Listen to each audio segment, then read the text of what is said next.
بكفاءات وبقدرات وببرامج وبأفكار، لا أن يكون لنا مجموعة من الموردين. أغلب الأندية الوطنية فيها رؤساء بشرعية الشكارة حيث يشترون سائقهم وأجرائهم ويصبحون منخرطين، وبالتالي كيف يمكن لهؤلاء أن يتحكموا في كرة القدم الوطنية؟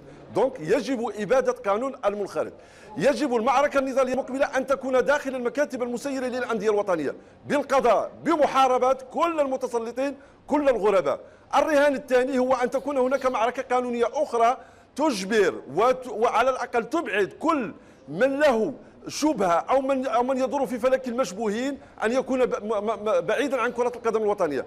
الرهان الثالث، وأقولها بكل شجاعة، أقولها وأتحمل في مسؤوليتها، من أكبر أسباب أزمة كرة القدم الوطنية هو تواطؤ الإعلام الوطني.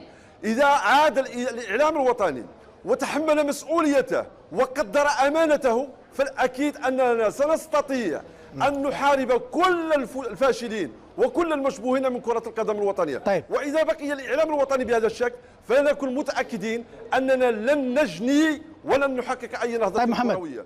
وأقول لكل الإعلاميين ولكل النزهاء ولكل الشرفاء في هذا الوطن: ارحموا وطنكم، ارحموا رياضتكم. في الزمن البعيد كان لنا رجال ولم يكن لنا أموال، الآن لنا أموال وليس لنا رجال. الكفاءات والقدرات مبعدة مهمشة. طيب. والفاشلين والمتسلطين وأصحاب الشكارات هم الذين يتحكمون في كرة القدم الوطنية، وهذا مؤسف. فكيف يعقل أن لنا كبار، لنا رجال بكرات ذهبية، لنا محترفين من مستوى عالمي ومقصيين من التسيير طيب. والتدبير، محمد وبكرة القدم الوطنية مجموعة من الغرباء. طيب. محمد فنقف محمد هؤلاء. طيب محمد الفرصة أمام الكفاءات. أعطيني مجال محمد. وأقول للإعلام الوطني: ارفعوا الشعار يحيى الوطن ونموت نحن. طيب. نموت الانتهازيين، نموت المتواطئين مع الفساد والمفسدين.